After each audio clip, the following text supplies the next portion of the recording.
శ్రీ గురుభ్యో నమ. శ్రీ మహాగణాధిపతయ నమ. శ్రీ సరస్వత్యై నమ. విప్లరా వ్యాస మహర్షి రచించిన భాగవత మహాపురాణం చెప్పుకుంటున్నాం యథాతథంగా. నిన్నటి వరకు మనం 3 స్కందాలు పూర్తి చేసి 4వ స్కందంలో మనం 9 భాగాలు చెప్పుకున్నాం. ఈ రోజున 10వ భాగాన్ని చెప్పుకుందాం. చెప్పుకునే ముందు వ్యాస భగవాన్ని ప్రార్థన చేసుకుందాం.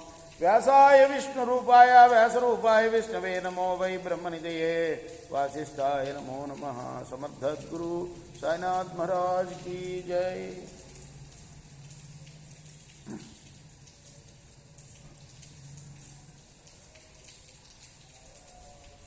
సతీదేవి చెప్తుంది అనుకుంటున్నది,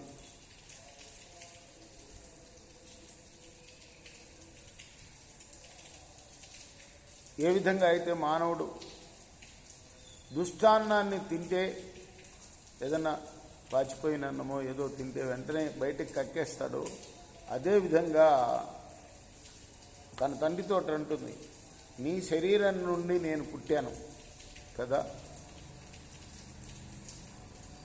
ఈ పాడు శరీరాన్ని పరిత్యజించాలి, ఎందుకంటే నువ్వు నా భర్తను అవమానించావు కాబట్టి. ఏ విధంగా అయితే దుష్టాన్నాన్ని తిన్న మానవుడు కక్కేస్తాడో ఆ విధంగా నా శరీరాన్ని కాల్చేస్తాను ఇప్పుడు. ఆ విధంగా నీ నుండి వచ్చిన నేను, నువ్వు తిట్టిన తిట్లు విన్న పాపం తొలగిపోతుంది నాకు, నా భర్తను తిట్టిన పాపం. దేవతలకి ఏ విధంగా అయితే ఆకాశ గమనము, మానవులకి భూగమనము సహజము, అలానే సంసారులకు అగ్నిహోత్రాలు మొదలైన ప్రవృత్తి కర్మలను, విరక్తులకు శమదమాది నివృత్తి కర్మలను వేదాలు విధించాయి. ఆ కారణం చేత కర్మల యందు ఆసక్తి గలవారై అనురాగయుక్తులై ఉండే సంసారులకు, వైరాగ్య భావనలతో ఉండే ఆత్మాశ్రయులైన విరక్తులకు ఇవి ఏవి చేయవచ్చు ఏవి చేయకూడదు అని వేరు వేరు ధర్మాలు చెప్పారు వేదంలో.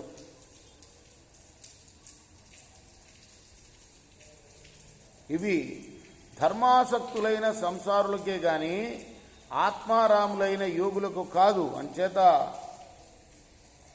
పరమశివునికి ఈ విధి నిషేధ రూపాలు లేవు. అతడు బ్రహ్మస్వరూపుడు, ప్రవృత్తి నిర్వృత్తి కర్మలకు అతీతుడు. అందువల్ల సదాశివుడి యొక్క ఆయన్ని, సదాశివుణ్ణి ఏమీ చెయ్యడు, క్రియాశూన్యుడు అని నిందించడం మహాపాపం. ఓ తండ్రి, సంకల్ప మాత్రం చేతనే ప్రాప్తించే అనిమాది అష్టైశ్వర్యాలు మేము పొందగలం, కానీ మహాయోగీంద్రులకు సైతం ఆరాధింపదగిన ఆ మహాసిద్ధులను తలక్రిందులుగా తపస్సు చేసినా నువ్వు పొందలేవు. నీకు సంబంధించిన భోగభాగ్యాలను యజ్ఞశాలలో హోమం ధూమాలు రేపుతూ యజ్ఞాన్నాలను భుజించేవారు మాత్రమే స్తోత్రం చేస్తారు నిన్ను గురించి.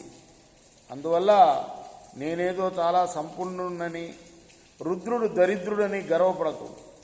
మా సంపదలు నీ సంపదలు లాంటివి కాదు. మేము ఏది కోరితే అది పొందగలం అని తండ్రిని నిందించి, ఓ తండ్రి, శంకరుడికి క్షమింపరాని అపరాధం చేసిన నీకు నేను పుత్రికన కావటం నా దురదృష్టం.